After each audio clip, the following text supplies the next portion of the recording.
dan sertamu.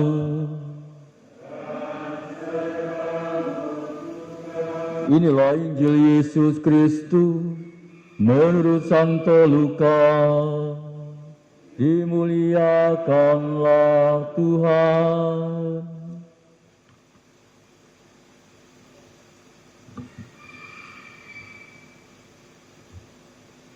Banyak orang datang berbondong-bondong dari kota-kota sekitar kepada Yesus.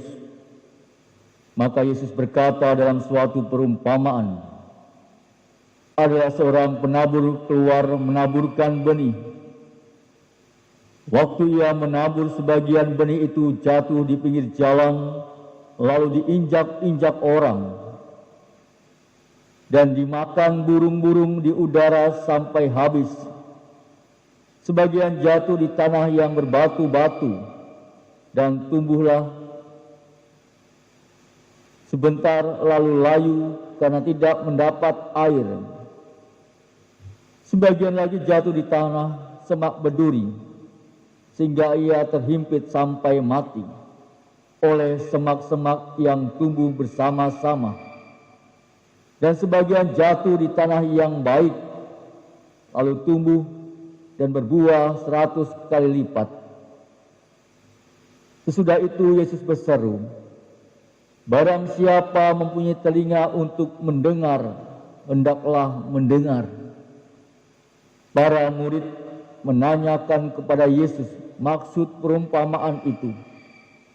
Yesus menjawab, kalian diberi kurnia mengetahui rahasia kerajaan Allah, tetapi hal itu diwartakan kepada orang lain dalam perumpamaan, supaya sekalipun memandang mereka tidak melihat, sekalipun mendengar mereka tidak mengerti. Inilah arti perumpamaan itu. Benih itu ialah sabda Allah yang jatuh di pinggir jalan.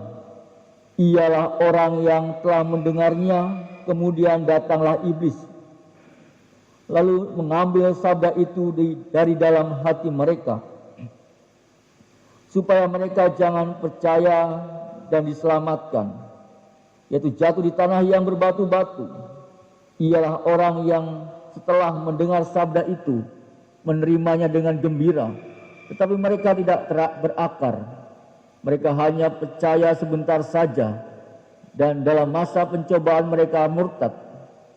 Yang jatuh dalam semak duri ialah orang yang mendengar sabda itu, dan dalam pertumbuhan selanjutnya mereka terhimpit oleh kekhawatiran, kekayaan, dan kenikmatan hidup, sehingga tidak menghasilkan buah yang matang. Yang jatuh di tanah yang baik ialah orang yang mendengar sabda itu dan menyimpannya dalam hati yang baik dan menghasilkan buah dalam ketekunan. Berbahagialah kita yang mendengarkan sabda Tuhan dan tekun melaksanakannya. Sabdamu adalah jalan, kebenaran dan hidup kami.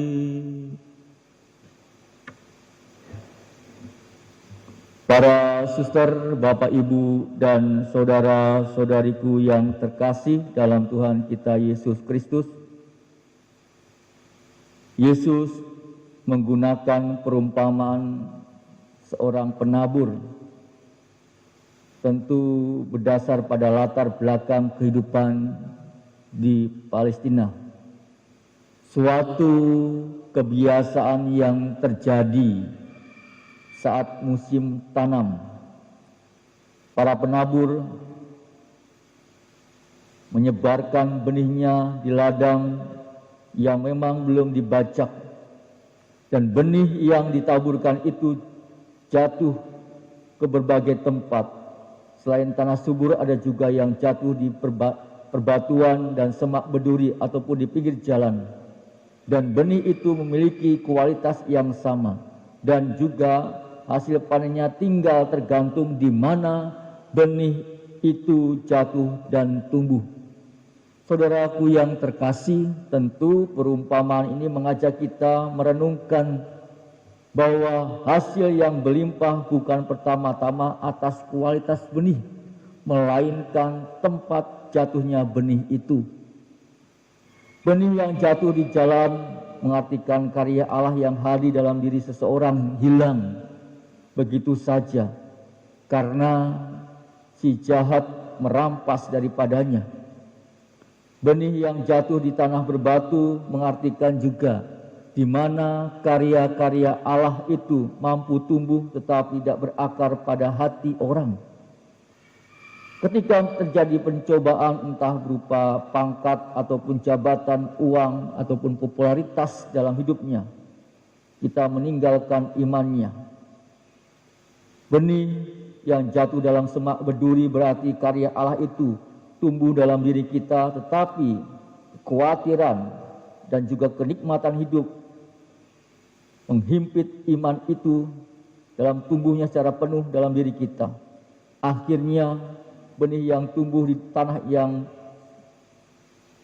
subur itu berarti karya Allah yang menghadirkan iman yang berwujud dalam perkataan, dalam sikap kita dan perbuatan yang hadir dan tinggal dalam diri kita. Saudara terkasih, kita adalah tempat jatuhnya benih itu. Benih itu adalah iman yang diberikan Allah kepada kita sebagai penabur dalam diri kita. Pada dasarnya kita semua diberi pilihan oleh Tuhan. Kita pun juga diberi suatu kebebasan untuk menentukan perjalanan iman kita. Allah kita tentunya pernah memberikan rahmat kasih-Nya kepada kita. Namun demikian Allah tidak pernah memaksa kita menjadi murid-murid. Allah tetap memanggil semua orang sama adanya. Tetapi tentunya jawaban kita yang berbeda-beda. Tempat jatuhnya benih itu tentunya memperlihatkan dalam diri kita ada sikap dan juga hati kita berhadapan dengan panggilan menjadi murid-murid dalam diri kita sebagai murid-murid Yesus yang sejati. Menjadi murid Kristus berarti berani meneladan kasih Kristus dalam diri kita yang telah diberikan dalam diri kita.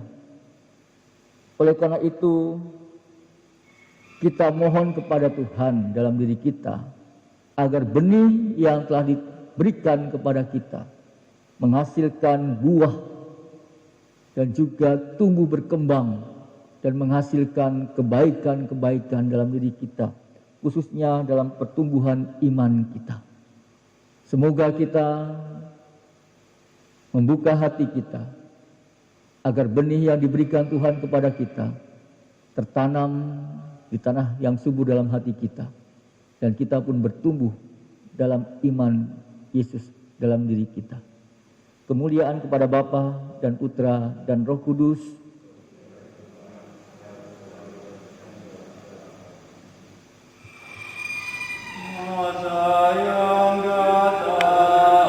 Allah Bapa yang Maha Baik Hati, syukur atas anugerah kebebasan yang Kau tanamkan dalam diri kami. Syukur pula atas segala sabda yang Engkau siramkan atas hati dan budi kami. Kami mohon bantulah kami agar kami mampu menerima sabda-Mu dan menumbuhkan dalam hati kami hingga benih